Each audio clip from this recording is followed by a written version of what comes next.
les prochaines 10 minutes, il donne l'idée comment la fonction Kaizen, la philosophie Kaizen pour l'ensemble des entreprises. C'est un aperçu d'un ensemble vraiment réussi. Et il faut un leadership normatif et systématique. Et avec ce type de leadership, en devenir meilleur aussi dans le cadre du travail collaboratif et dans la création de valeurs immatérielles.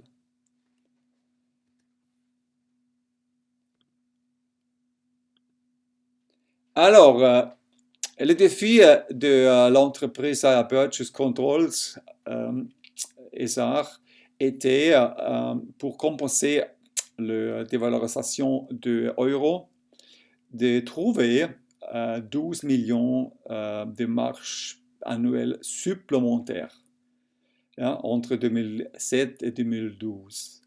Et comme équipe en Suisse, il avait 250 collaborateurs avec un coût de fonctionnement d'environ 30 millions de francs suisses. Ça veut dire que 12 millions, c'est pareil, hein, c'est beaucoup. Et ok, on a essayé, on a appliqué la philosophie Kaizen, on a accepté les choses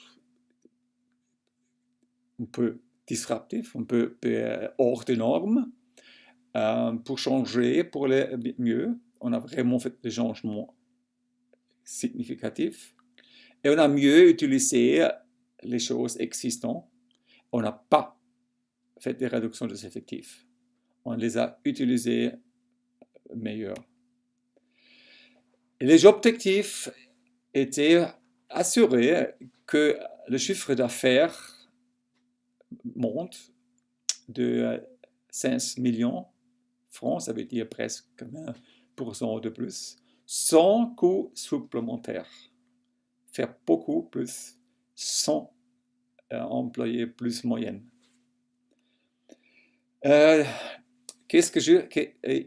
Normalement, c'est pas difficile entre 5 ans d'avoir une augmentation de 20%. C'est pas quelque chose exceptionnel, mais il faut le faire sans coût supplémentaire et il faut le faire exactement aux périodes de crise financière. Ce n'est pas seulement la crise financière, c'est aussi la crise de dette de divers pays en Europe. Et ça veut dire la croissance de la zone euro, qui est le marché principal de l'entreprise concernée, c'est en crise. Il ne nous apporte pas de croissance. Alors, pour faire face à ça, il faut vraiment mener une stratégie d'innovation. Il faut vraiment innovation et une expansion de portefeuille de produits. Offrir quelque chose de plus qu'avant pour que les vendeurs soient plus productifs. Et aussi, en même temps, faire une expansion de la clientèle, trouver de nouveaux clientèles pour les matériels existants et pour les nouvelles matériels. Ça veut dire innover fortement. Ça veut dire, dans une ambiance ici, les entreprises doivent être beaucoup plus compétitives et attractives, notre entreprise. Et on ne peut pas abaisser les prix, on ne veut pas perdre les marges, on ne peut pas permettre, avec le coût en francs suisses, de faire une guerre au niveau de prix. Alors, on a utilisé les ateliers Kaizen dans un autre domaine de la production pour faire un nouvel standard et avec ce nouvel standard rendre des acheteurs de valeur, les ouvriers des réflexions beaucoup plus productifs. Et comme j'ai déjà expliqué, il faut toujours rendre ceux qui ajoutent des valeurs qui sont plus productifs au niveau de notre but de 5 millions d'euros de plus, francs plus, sans employer plus de personnes. Et c'était communiqué en 3 langues, parce que c'est vraiment de base. Et pour l'innovation de gamme de produits, innovation de base des clients, c'est le vendeur. Hein. Et on a eu une quarantaine de vendeurs partout dans le monde, principalement en Asie et en Europe. Et on a aussi les vendeurs externes, des partenaires qui ne faisaient pas partie de la collaborateur direct. Alors, qu'est-ce qu'on a fait? On a commencé à partir de 2009 systématiquement utiliser YouTube comme machine de recherche pour les ressources pour les médias de Cyberpurchase. Tout ce qu'il faut pour vendre de nouveaux matériels, de nouvelles technologies à un client nouveau qui ne connaît pas le Cyberpurchase. On a utilisé le YouTube comme moyen de transport parce que ça ne coûte rien. Ja? Et dans les ateliers Kaizen, on a défini comment y arriver et on a suivi que ça soit pratiqué et mis en opération pendant des années. On n'a pas laissé tomber une fois établi. Alors, c'est la vision de notre entreprise. On a utilisé aussi Google partout et YouTube parce que aussi Google, ça coûte presque rien, c'est toujours tout de suite disponible et on était assez innovant parce qu'il fallait être innovant. C'est une image, qu'est-ce qu'on a fait? On a standardisé comme le nom utilisateur, on a utilisé comme guide, on a le titre, la description, on a standardisé comment mettre les textes, les mots de recherche, les mots-clés de recherche. Et on a aussi standardisé notre processus d'expansion de base des clients. Et on a standardisé qu'est-ce que veut dire être un vendeur de ça. Il faut connaître ça et maîtriser ça. C'est pas compliqué, mais tout le monde doit être capable de le gérer. Et ça présente comme ça, les nouvelles machines, les nouveaux produits. On a utilisé le nom de compte. C'est Saya Neuhaus, Saya Brugger. Ça veut dire on a toujours trouvé tout de suite tout le matériel, toute l'information qui est mis sur YouTube d'une certaine personne avec une certaine domaine de responsabilité. On a aussi trouvé facilement ce qu'on a fait, que personne a fait une fois il quitte l'entreprise. Et pour rendre les vendeurs beaucoup plus compétitifs, il fallait faire de mettre à disposition à tout moment, sans chercher, sans perdre le temps, les histoires d'applications, les commentaires d'applications. On a fait ça dans le domaine, dans la description. C'est tout de suite sur une description qui fait comprendre la clientèle, mais aussi le vendeur, comment appliquer une produit, qu'est-ce que sont les points clés. Et c'est toujours actuel. Hein? Il ne faut pas chercher un registre, il ne faut pas envoyer email. C'est parmi le YouTube qu'on a réduit cette moudin de chercher et trouver l'information. Vous voyez, c'est la même chose, c'est toujours standard, toujours la présentation en anglais, la présentation en italien, et avec ça, il y a toujours pour les collaborateurs SAIA des informations internes dans le domaine de l'application. On a fait la même chose, il faut être plus compétitif dans un lancement des produits, et le problème principal, c'est pas partout. On a des produits en développement qui sont les plus récemment, les processus les plus performants, les plus récents. Et on a une grande équipe, énormément, et on a tout disponible pour finir ces produits dans 18 mois à un demi-million d'euros. Mais finalement, ça dure 30-40 mois et ça coûte beaucoup plus cher. Alors, pour être plus compétitif, il faut réduire ces temps. Et ces temps ne sont pas le champ qui traîne, c'est le système d'organisation de travail et de coordination de travail, parce qu'il travaille sur un projet, mais le projet n'est pas prêt. Les autres, ils ne travaillent pas. Alors il a de l'espoir parce qu'il n'avance pas. En même temps, les autres travaillent dans une autre direction. C'est possible dans une grande entreprise. Ils travaillent dans une autre direction, ils poussent les ressources dans une autre direction, et ce pauvre, il est frustré. Pour améliorer sa performance, ça ne sert à rien de se forcer plus. Et créons les situations pires, c'est plus une deadlock. Tout le monde est engagé, mais les projets ne bougent pas. Et pour régler ce problème, on a trouvé un instrument de gestion, de suivant des objectifs globaux qui nécessitent de collaborer au-delà de plusieurs unités opérationnelles. Il y a des personnes qui participent et il y a des personnes qui sont intéressées, comme le vendeur. Il ont intérêt de savoir quand le produit sera fini. Et on a une équipe virtuelle qui travaille pendant 40 mois, pendant 2 ans sur cet objectif, mais en même temps on travaille à les autres projets parallèles. Ce n'est pas exclusivement. Alors, il lui faut un système central que tout ait une vision réelle, claire, nette, sans politique, sans stratégie.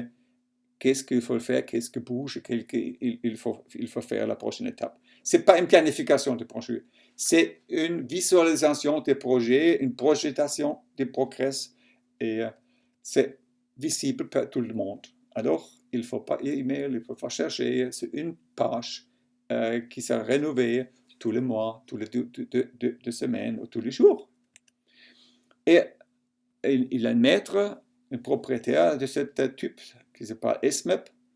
Il a un chef qui lui aide, et il y a aussi un comité qui donne les ressources pour atteindre cet objectif. Et tout sera toujours public au niveau entreprise. Tout le monde peut voir qu'est-ce qui se passe.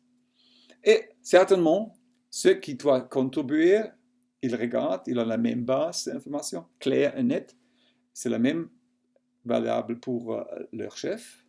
Alors, le chef qui guide, qui fait la gestion des collaborateurs et la vision, et ceux qui ont besoin de output, ceux aussi, ils ont une vision claire et leur chef aussi. Alors, c'est la transparence. Et qu'est-ce qu'il faut? Une page et une standardisation des idées, des significations. Ça coûte presque rien. Et ça change complètement la vie de travail. On a une page pour tous les collaborateurs qui mettent à jour tous les jours leur page. On a une consolidation de toutes les informations de divers collaborateurs sur le sheet qui fait une part des projets, un sub-projet. Et finalement, c'est tous les 2 semaines et tous les mois, on fait une vue ensemble qui sera communiquée partout, aussi au niveau propriétaire. Et c'est vraiment facile, c'est fiable. On peut utiliser la même chose aussi dans d'autres domaines, c'est utilisé partout, c'est comme le recrutement de personnel, c'est aussi beaucoup de gens doivent travailler, collaborer, et presque toutes les 2 semaines, on fait une nouvelle vision. On peut vraiment voir le progrès, ou pas de progrès, et on a une trace pendant des années. On voit le progrès visuellement. Alors, c'était tellement important chez Saya que mon collaborateur il m'a fait un cadeau d'adieu, et c'est tellement important qu'il a mis ses SMEP dans ce cadeau. Et regardez, c'est le sourire qui va avec. ça m'a amélioré. Et un autre exemple, c'est comment conduire les collaborateurs, comment motiver le personnel et comme un système d'autoguidage. La gestion du personnel classique dans cette ambiance. Les gens travaillent partout, ils sont derrière l'écran, on ne voit rien, rien de progrès. Ils travaillent dans plusieurs réseaux temporaires, permanence. Un chef n'a aucune chance vraiment de comprendre et de suivre ce qui se passe. Et en même temps, les valeurs ajoutées des grandes entreprises, l'orientation des clients. C'est facile. Les clients et les collaborateurs, ils voient une petite pièce, ça fait partie d'une grande machine, c'est contribution, c'est visible. Et aujourd'hui, dans les valeurs ajoutées d'une grande entreprise, c'est presque rien. Les clients qui achètent un billet de CFF, c'est loin, c'est trop loin. Alors, il faut faire une déviation. Et la déviation, c'est l'objectif. L'objectif, les targets, c'est remplace les valeurs ajoutées, c'est une représentation. Et il faut éliminer tous les obstacles pour atteindre les objectifs. Personnellement, l'équipe, et c'est l'approche de Kaizen, d'éliminer ça qui bloque et faciliter d'arriver au but. Et de faire un système de but qui soit toute l'entreprise va dans la même direction et pas l'inverse. Alors, on a appliqué aussi certaines choses. Il faut le Kanban, ça veut dire il faut un système de stockage d'informations qui soit très, très, très facile. Et il faut, les objectifs, il doit être tellement attractif qu'ils ont le pull principe qui est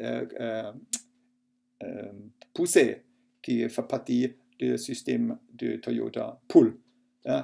Les gens doivent avoir l'idée, la volonté d'arriver à l'objectif.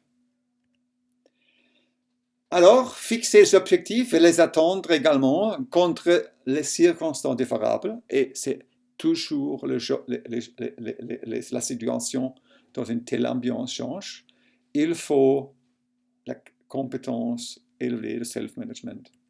Et alors, on a changé, on a utilisé le système que moi j'ai utilisé, j'ai pratiqué pour longtemps. On a commencé à utiliser ce système partout, dans tout le domaine entreprise, dans tout le management. C'est une more self-management.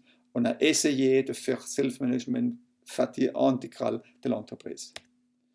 Et c'est facile, c'est pas grand-chose, il faut le papier, il faut des idées claires, et c'est visible ici, on fait tous les jours une réflexion, toutes les semaines, et de temps en temps pour les chefs, il faut tous les 2-3 mois, un master plan. On a utilisé à l'époque les wagons de train de CFF comme salle d'autogestion parce qu'il faut une période de calme, de tranquillité, sans communication. Et c'était, on a utilisé les abonnements de CFF pour faire self-management. Les résultats de Kaizen pour cette entreprise, pour mon entreprise, à l'époque, c'était très, très positif.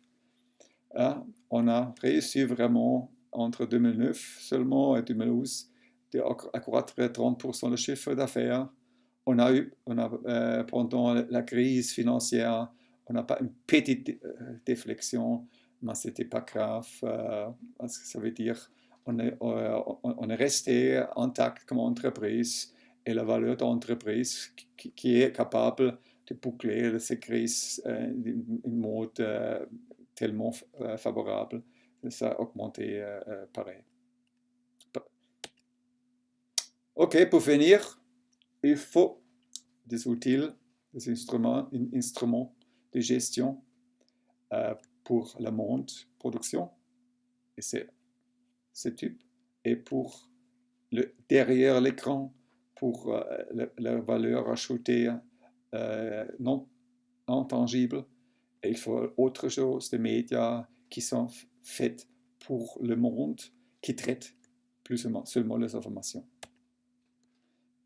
Ja, et c'est l'idée de cette entreprise, TOIS AG, de faciliter au dehors de la production de devenir meilleur, substantiellement meilleur.